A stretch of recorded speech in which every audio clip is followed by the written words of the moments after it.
सुप्रभात। अन्न के 4 प्रकार। अन्न के 4 प्रकार। पहला भक्ष्य, जैसे रोटी आदि, जिनको कि चबाकर खाया जाता है और निगला जाता है, उसको कहते हैं भक्ष्य। दूसरा है भोज्य, जिनको सिर्फ निगला जाता है, पिया जाता है, जिसको कह सकते हैं, जैसे दूध, शरबत, रस। तीसरा है लेय, जिसको चाटा जाता है, जैसे चटनी। और चौथा है चोष्य, यानी जिसको चूसा जाता है, जैसे ईख।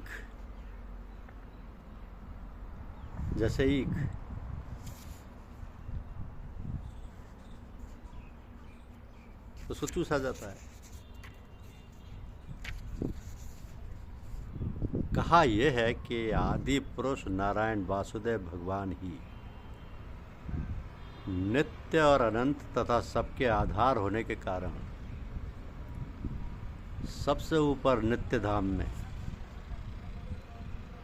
सगुण रूप से वास करने के कारण ऊर्ध्व नाम से कहे गए।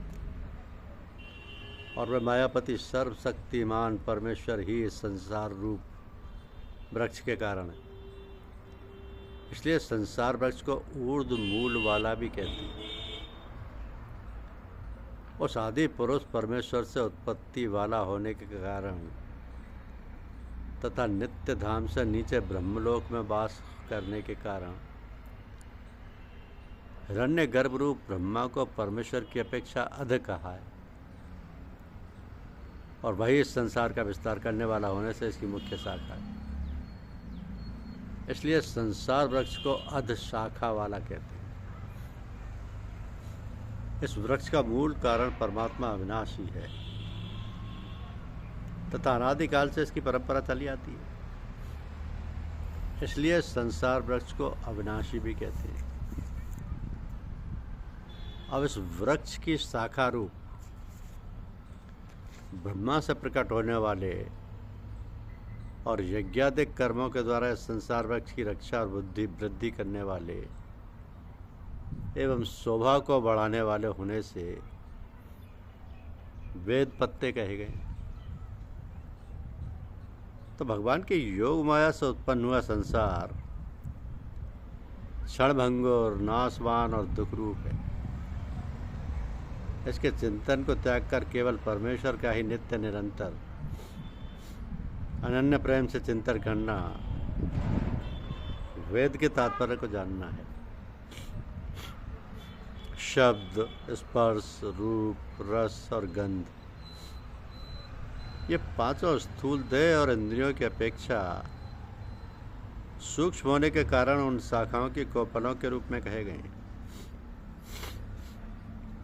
मुख्य शाखा रूप ब्रह्मा से संपूर्ण लोकों के सहित देव, मनुष्य और त्र्यक आदि योनियों की उत्पत्ति और विस्तार हुआ है। इसलिए उनके यहाँ शाखाओं के रूप में वर्णन किया गया है। अहंता, ममता और वासना रूप मूलों को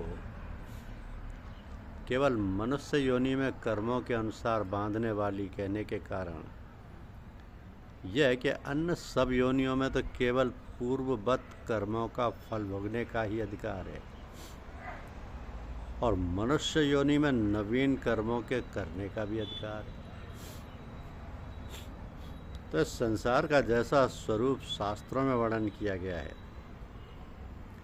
और जैसा देखा सुना जाता है, वैसा तत्व ज्ञान होने के पश्चात नहीं पाया जाता। जिस प्रकार आँख खुलने के पश्चात स्वप्न का संसार नहीं पाया जाता, इसका आदि नहीं है। ये कहने का प्रयोजन यह है कि इसकी परंपरा कब से चली आती है, इसका कोई पता नहीं, इसका अंत नहीं। यानी ये परंपरा कब तक चलती रहेगी इसका भी किसी को कोई पता नहीं है। इसकी अच्छी प्रकार स्थिति भी नहीं है, यानी कि ये क्षणभंगुर और नाशवान है।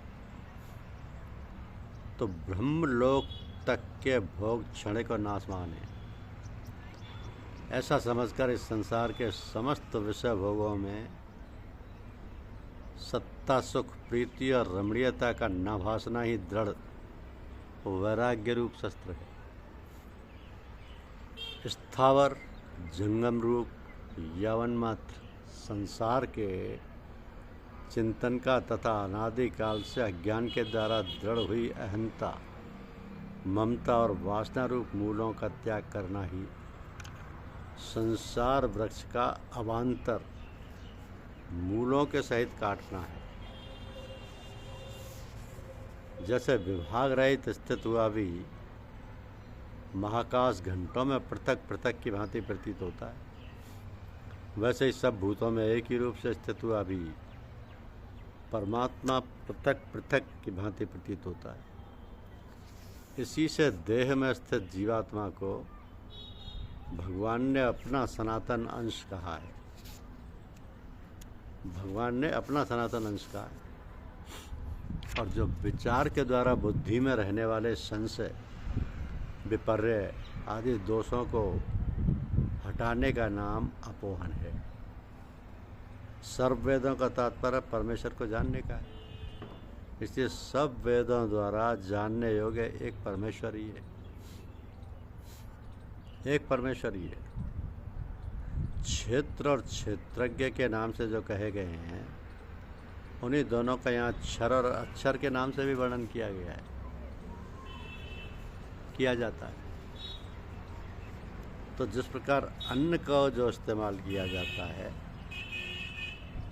और चारों तन अलग अलग तरीके के हैं, इसलिए इनमें चारों में से कौन सा श्रेष्ठ है ये नहीं कहा जा सकता, क्योंकि एक भक्ष्य है, एक भोज्य है, एक लेह्य है, एक चोष्य है, और अपने अपने स्थान पर सभी सर्वोत्तम। धन्यवाद। यूट्यूब चैनल को लाइक और सब्सक्राइब अवश्य कीजिए। शुक्रिया।